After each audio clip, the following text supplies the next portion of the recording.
All right, what's up, everyone, and welcome back to the Darkroom Podcast, episode 10. Oh, yeah. Double digits now, Woo. baby. I love it. How was your week since we last spoke? Pretty good. Work started. It's been fun. Shout out Miguel and Max. They listen sometimes.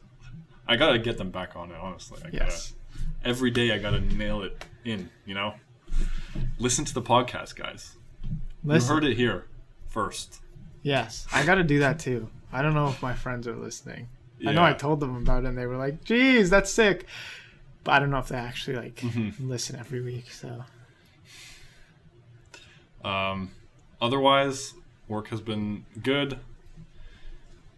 We were all alone in the whole building on Friday, which was fun. We were going to play around with helium balloons, but they got popped, so we never got the chance to.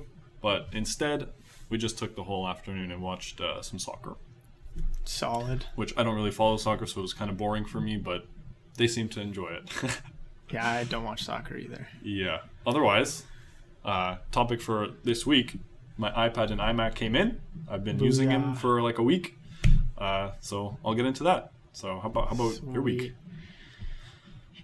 I just had a stressful week. We don't even need to go into it. It was busy. Oh man. And it was not the greatest. So yeah. But we don't need to dwell on that.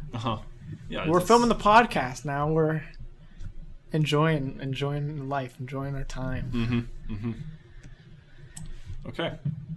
So, iPad and iMac.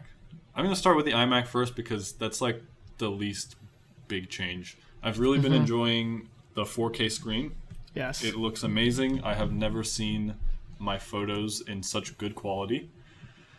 Otherwise, pretty much exactly what I expected. Apps start up insanely fast. Beautiful. The whole thing just boots up from sleep really fast. But like the real test is going to be with Premiere because I haven't been able to like edit a video yet. So we'll see how that goes. But otherwise, it's like exactly what I expected. It's fast and it just works. Yeah. The iPad has been really surprising. I really like it. Yeah. I'm glad to have another iPad, and I'm glad I went with the bigger one because this one like really replaces my iMac or MacBook really well.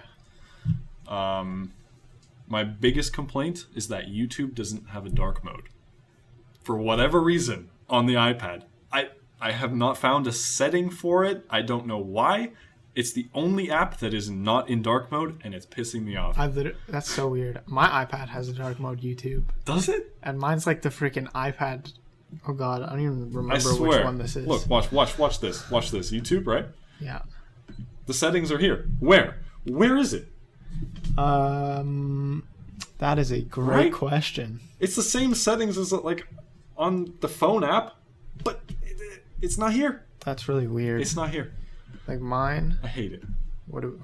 Mine's a little different. No, wait, what? Okay, actually, mine's the same now, but it's in dark mode. Yeah, yours got stuck in dark mode. That's fine with me. I guess they had it before and they just took it out for whatever reason. What the hell? That's so weird. Wow. Yeah, so that's like my biggest complaint. Hey, I just wanted to pop in and give you an update on the YouTube app for the iPad. It actually got an update yesterday, and it gave me a pop-up once I opened it asking if I wanted to use dark mode. So of course I said yes, but there's still no like settings app for it, or a settings menu, for it. So there's still no way to like turn it off or turn it back on like there is on the iPhone app. So definitely still a problem there. But thank God I have dark mode now. Everything matches real nice. So at least that. But otherwise, still needs work. That's all. Back to Nick and Adam from the past. Otherwise, like having the 120 hertz refresh rate on the screen, beautiful. The keyboard and the trackpad work real nice. The weird thing is that like even though it has a cursor, it doesn't work exactly like a mouse does, like on a computer. So you have to treat it like you're still touching it. It's a little different, right? Yes. Like, so everything just requires one click instead of like double clicking on a folder, for example. But otherwise, it's been pretty good. I mean, I'm waiting for iOS 15. Actually, I might put the beta on it so we can talk about it on another podcast, because the multitasking here is just garbage. I don't even know how to work it that well. It's terrible. Yeah. I will definitely try iPadOS 15 beta and try and put it on. Sweet. Otherwise, I don't really think I have anything else. Like, the main thing to take away is, like, it's pretty much exactly what I expected, and no surprises. Nothing bad has happened yet, so. Sweet. That's good to hear. Yeah. I mean, yeah, I was just going to ask if you put your iMac to the test, but you kind of already said you didn't.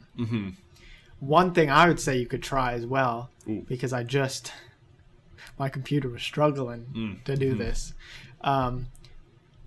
I took some photos for my cousin, like property photos, because he's a real estate agent. Right. And I was doing HDRs. I don't know if it was because, like, bigger files, or just because I was doing a lot of HDRs. Right. Because it would start out decent, and then it just, like, slower, and I was just like, I, like, started just playing with my Rubik's Cube, like, playing with my cards as I'm just waiting for it for like a minute. Wow. And I'm like, Jesus. Yeah. My PC is, like, decently powerful. It is was a gaming PC, so, like, it's not bad. So we'll have to see.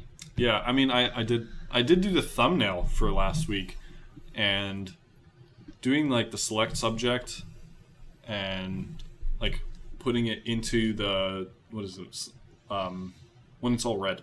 Oh, quick selection. Yeah. Thing.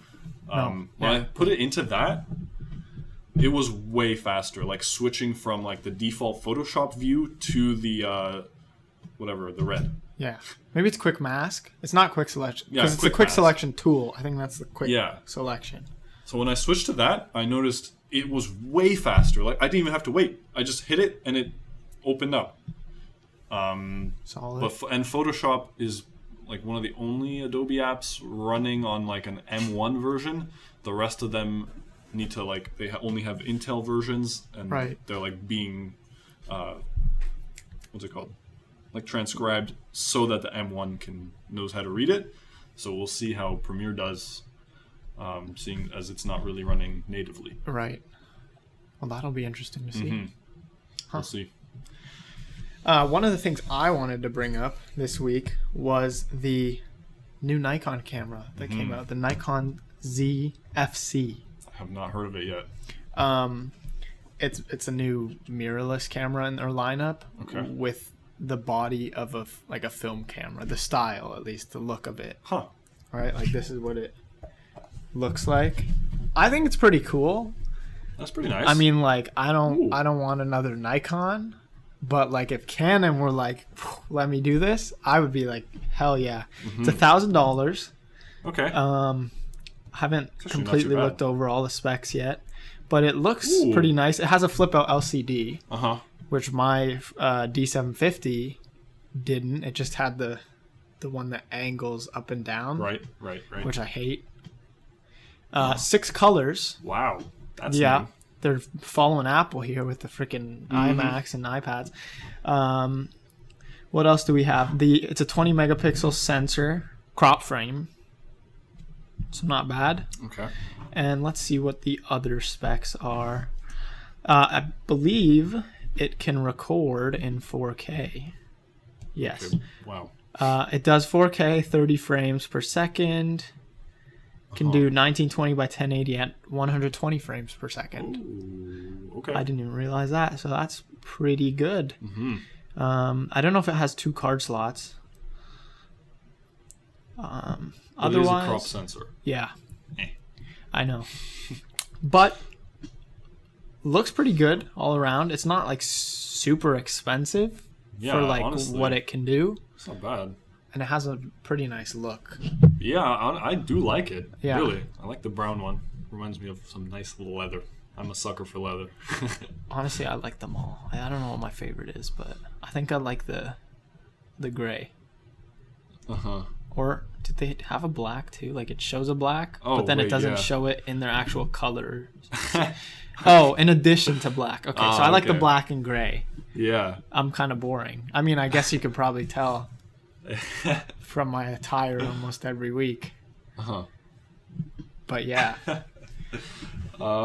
Yeah, no, that's pretty cool. It's I don't even know what it's competitive with.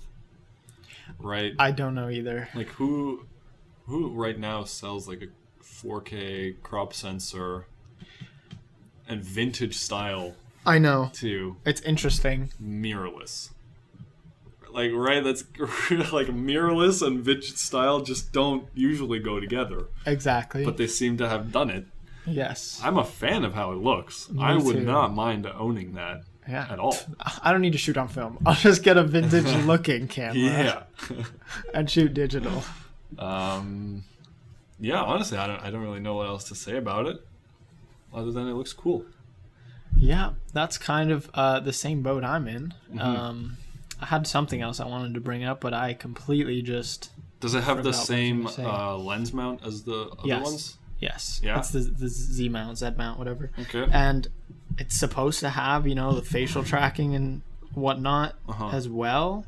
But, I don't think it was great on the Z6. Right. I know they now have the Z7 and do they have a second, edition of both? I believe. So, I'd imagine that, it's better now. Should be. Through software updates, it should Yeah. get better eventually. So it's pretty decent camera. Yeah, you get to take advantage of those nice lenses too. It's pretty good. Exactly. Yeah. Cool. Next up, I had Peter McKinnon as Yes. a topic. Our boy. Yeah, our boy. Not today. I didn't watch the video. Oh no. He released a video on cinema cameras. Yeah. I believe I saw the thumbnail and the title, Right. but I didn't watch it. So he's out here saying what's happening with cinema cameras right now. Should you... I think the topic of the video was, should you be... as someone who's starting off with video, should you be looking as, your final camera when you're at, peak in your career? Should you want to get a Red or something? Uh-huh. And he's like, well, I don't like it because you need a crew to run it, and they're heavy, and you can attach all these things, which is great, but it also makes it super heavy. It's not running gun. You have to build it every time you want to, take it out and film. I'm like, okay. All those things are true, Yes. right? They are heavy. They do need a crew, but their main target demographic is not for one-person YouTube channels. Exactly. And generally, if you're shooting with that, I don't think the shoot is going to be a run and gun shoot. Yeah. It's going to be a well planned. You're going to freaking have Full crew. exactly. Everything. So I'm like, okay, why? The one thing he said is that he had the Hyundai shoot or whatever, and he said, if you pull up with a camera like that, you've already impressed the client. Right. But I'm like, okay, the client should already know what you shoot and how you shoot it. Right? You're on the job already. It doesn't matter how you show up. If you show up with an R5, nobody should care. Exactly. You got the job. You're there. You're the Yeah. one that's there. Right? So, I don't know. To me, that video just... Yeah, I don't know that I'd agree with that either. Yeah. Sure, it's not ideal if you're shooting by yourself, but the quality you get out of it too is loads above anything else below. The dynamic range on them, is ridiculous. You're basically just looking at the scene through your eyes. Yeah. Peter, man. Come on, bro. And he even showed, like, the only times he's used it is for, like, his Angels and Airwaves documentary. Which, yes, that is a good way to use a RED camera. And the other one was when the... What is it? The Ronin? Yeah, the Ronin S2 came out, the gimbal. DJI's thing. And he used it as, like, a promo for that. Right. So, yes, both cases are like, you know, movie-style, ad-style videos. Yeah. It's like, yes, you're using them properly in this case. Like, that's what it's meant for. It's not meant to freaking be holding it and vlogging with it. Like, but, I mean, if you do that, just think of how dazed you'll get. Probably in one arm if you're not switching. Which would look real sus. Yeah. You know that one episode of Rick and Morty where they go to the freaking... It's like the... Oh, my God. I forget. It's like the Mad Max episode, I believe. Oh, I haven't even watched the movie Mad Max. But... And he, like... Rick, like, injects Morty, or he, like, finds a big arm and goes with a needle. Oh, my God, injects Morty, and then Morty just gets a huge arm, and he, like, runs with it. Yeah. He'd be like that. Yeah. Basically, that was such a long explanation just for like that little piece of info. Yeah, that doesn't matter. We're here for it. But yeah, I mean that was it. I just wanted to let Peter McKinnon know that you are right. Cinema cameras are supposed to be heavy, and you're supposed to use them with a crew. Yeah, and you're supposed to be able to put attachments on them. That will, you know, help film. Yes, it may make it heavier, but it also does, you know, it's kind of important in some cases. Yeah. Ay. What else? I didn't really... Okay, I thought that would take, like, way longer. What are we at? We got 13 minutes left. Wow. That was it for me. Honestly, that was it for me, too. I thought the iPad and iMac were gonna take way longer, but I haven't used it enough. Fully used it. Yeah, I mean that was like me with my freaking camera.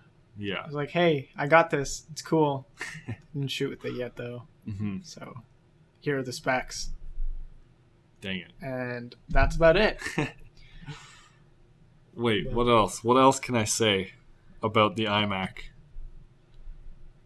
Nothing. I can't think of anything. I've said it. I've said it all. So far, it's been good. That's about it. Yes, we'll talk more about it. For sure next week. Yeah. Upcoming episodes. Yes. There we go. Got it out. All right. Relatively short episode, but that's fine. Shorter is sometimes better. Yeah. Remember that. Or maybe don't. Shorter is better. Oh, God. Not always. No. Oh, boy. All right. That's enough. On that note. Okay. Well, thank you for watching, everyone. Be sure to like and subscribe. Leave a comment. And click that bell. Voice message. Do it. And we'll see you next week. Boom. Bye.